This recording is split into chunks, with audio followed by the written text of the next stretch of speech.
Welcome to this Aligner Insider video lesson in the Aligner Biomechanics series. I'm Dr. Barry Glazer, and today's topic is crowding. When we want to resolve crowding in a patient, we only have a limited number of options. And those options are, 1, expansion.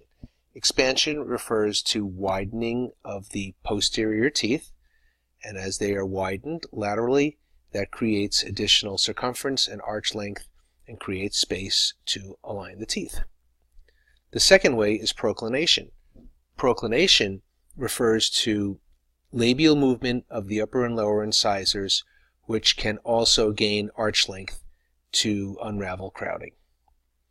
The third way to resolve crowding is through IPR, which stands for interproximal reduction.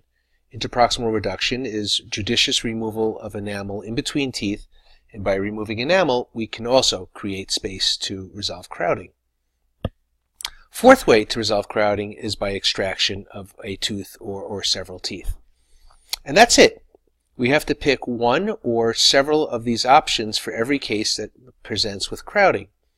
But how does one decide which one of these methods to use or what combination of methods to use? Well, for each of these methods, there are implications.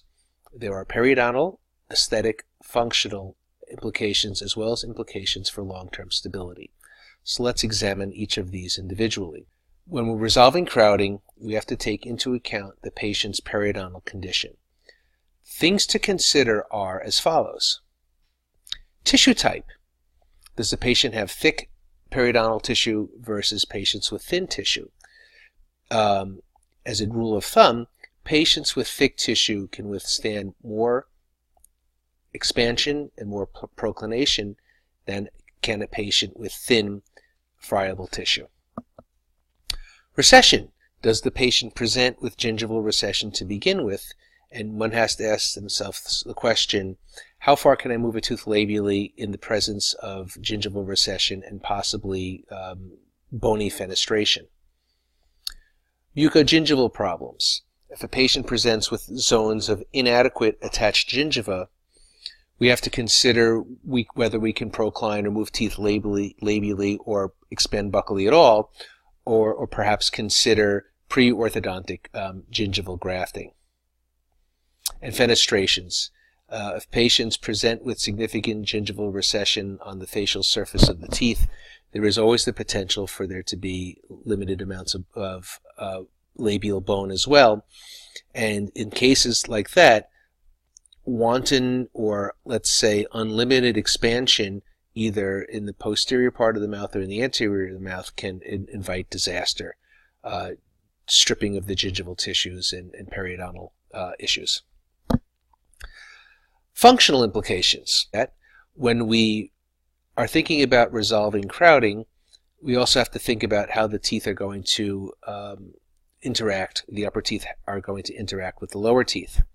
Things that we have to consider are setting up patients for incisal guidance, canine guidance versus group function, and clearly for patients with intact dentitions, it's my view that canine guidance is more advantageous than group function. Fremitus, we want to set up patients, we want to set up their occlusions so that there is no abnormal fremitus at the end of treatment. Does the patient present initially with any abfraction lesions which may be related to their occlusion? Non-working interferences, centrical relation, and again in most cases we are looking to create a centrically related occlusion.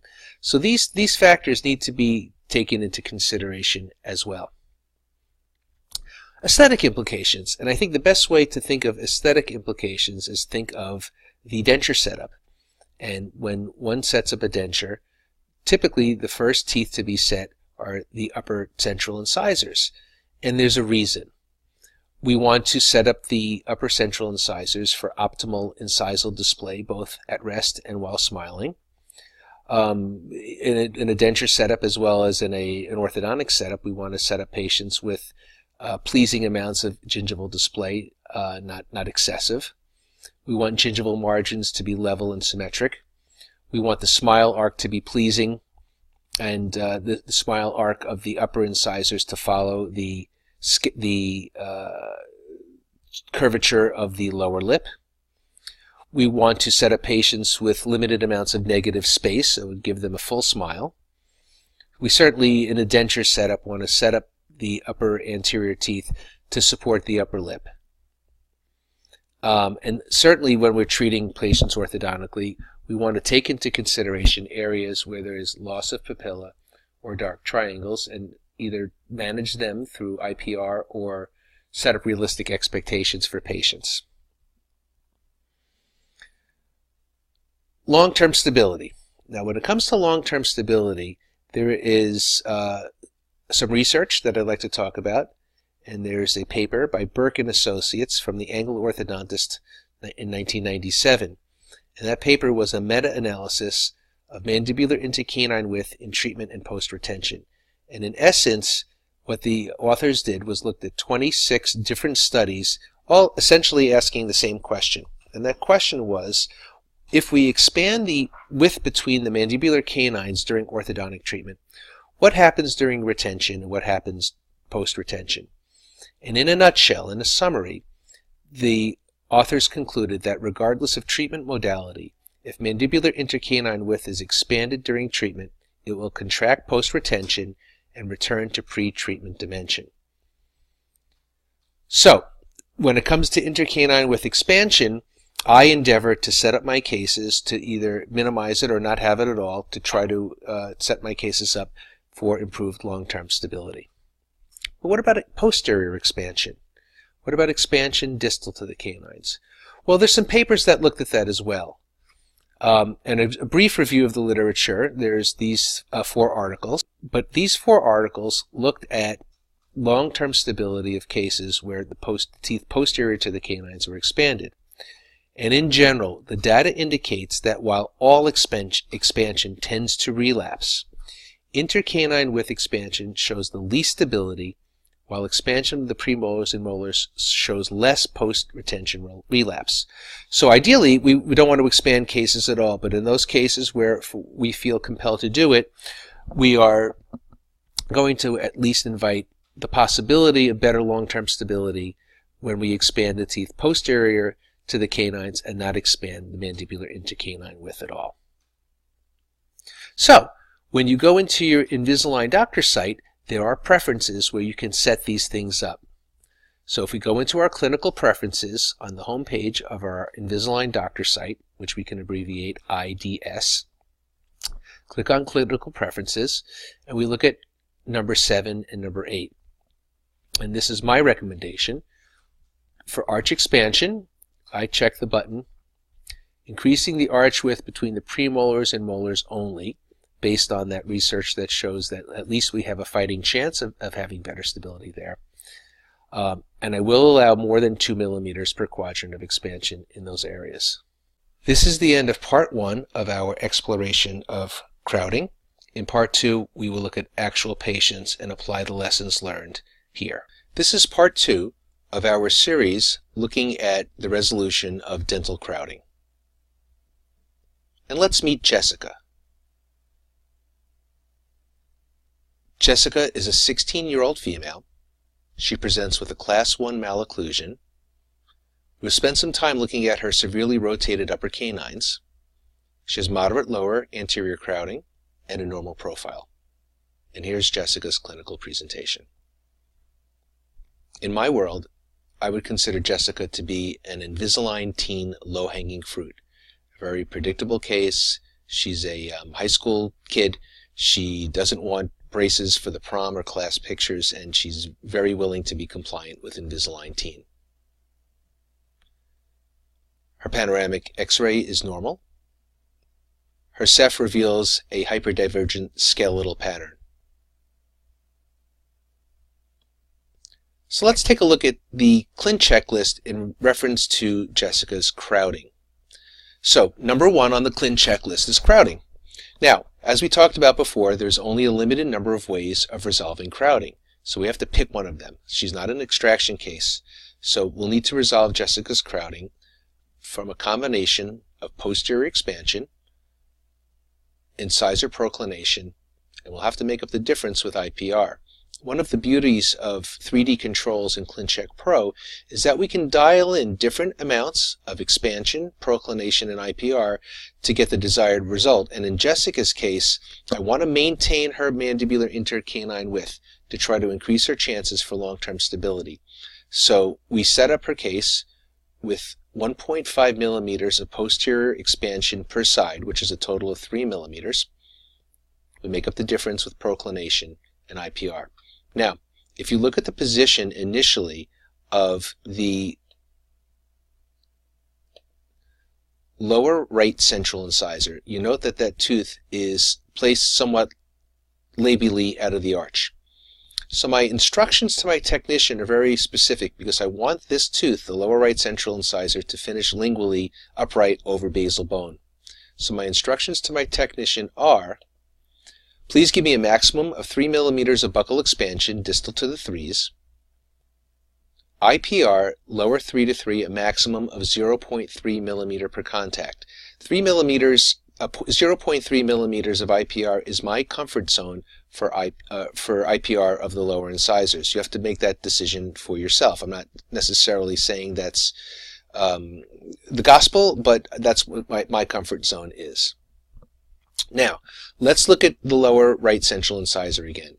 So what I'm asking my technician, or telling my technician to do, is it's okay to procline the lower right 2, the lower left 1, and the lower left 2, because those teeth all begin somewhat positioned lingually. So let's take a look at Jessica's ClinCheck.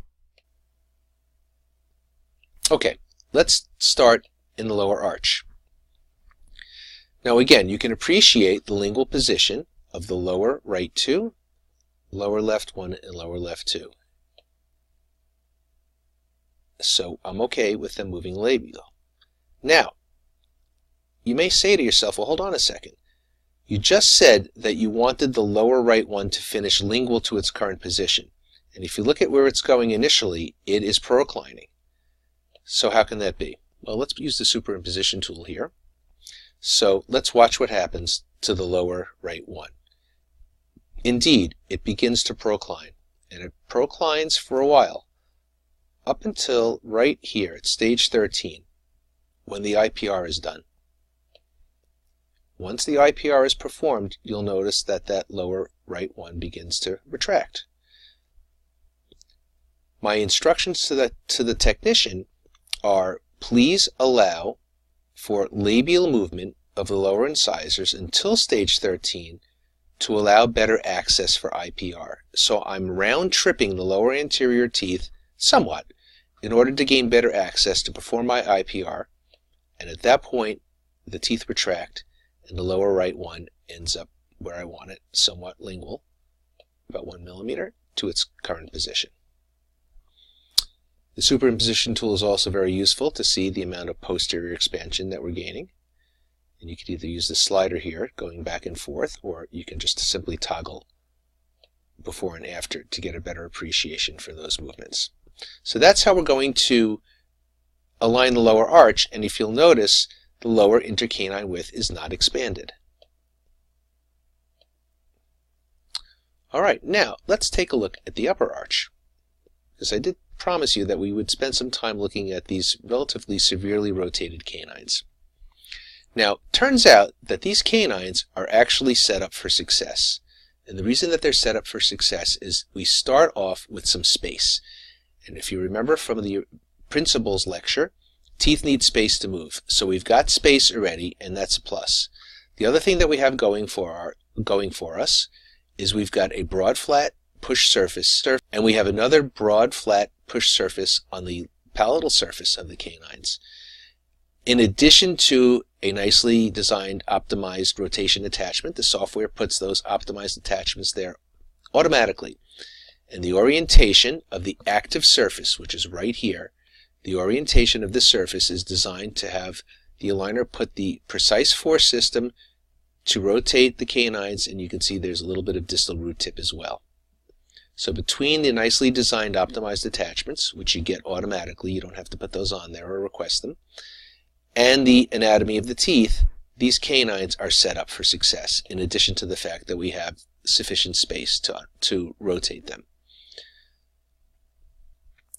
Furthermore, SmartTrack, the SmartTrack material, which has been now used for several years, works great. And these cases, maybe in 2002 or 2005, which were very challenging to treat, now are very predictable. So I'm not concerned at all about the rotation of those canines. So here's our final ClinCheck, and here's what we're looking for. So let's see how we did.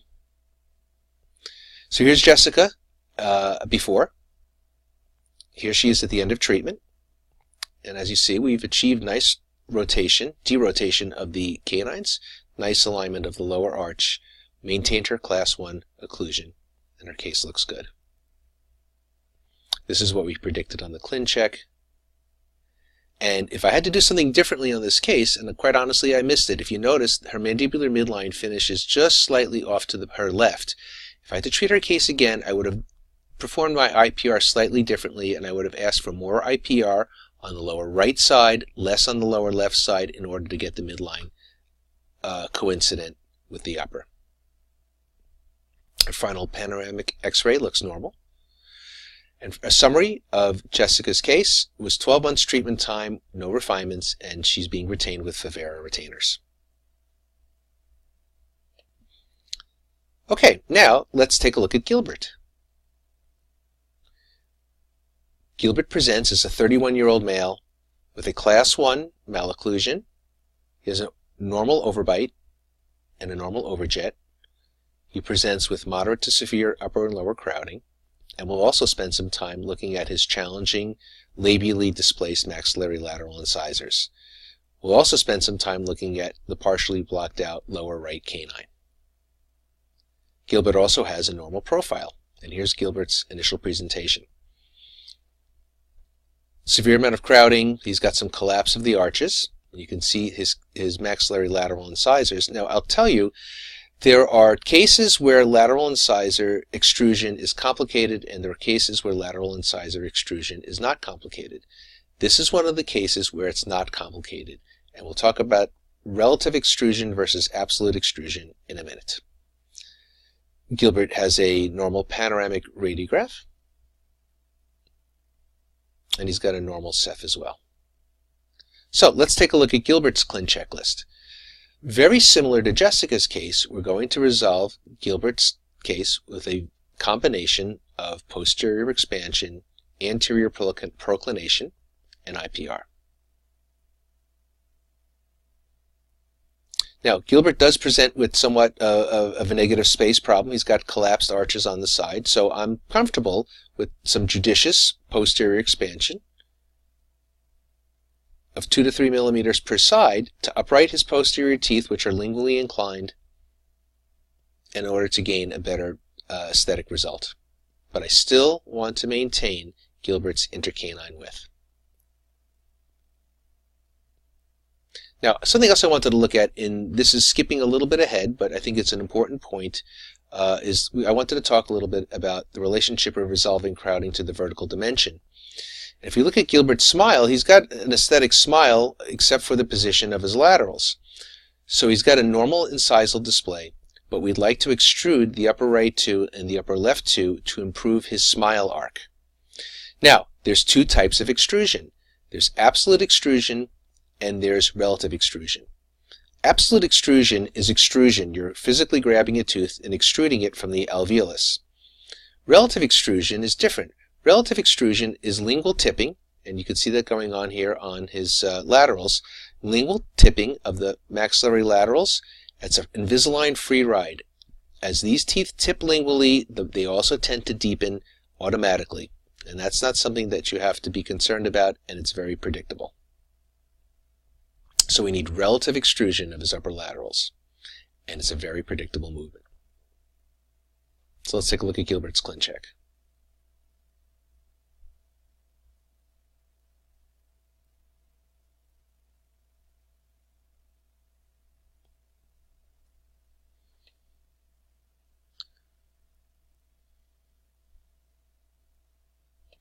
Well, you'll have to forgive the inexplicably glitched attachment that you see on the upper right one. That is not the way it appeared. This attachment should appear like this, and I cannot really tell you why that looks that way. Just a little fly in the ointment, I suppose. But ignore that attachment. What Gilbert actually had on this tooth was a gingivally beveled optimized extrusion attachment, just like we have on the upper left one. Okay, so forget about that. Let's take a look at some of his movements. Again, if getting back to that relative extrusion, if you look at the position of his upper lateral incisors, they are flared labially, and as we tuck them back into the arch, they will arc downward, and they will deepen, and they will relatively extrude. And I love that because that's a predictable movement. In the mandibular arch, we are creating room, just like in Jessica's case, through a combination of posterior expansion, labial movement of the lower incisors, and IPR.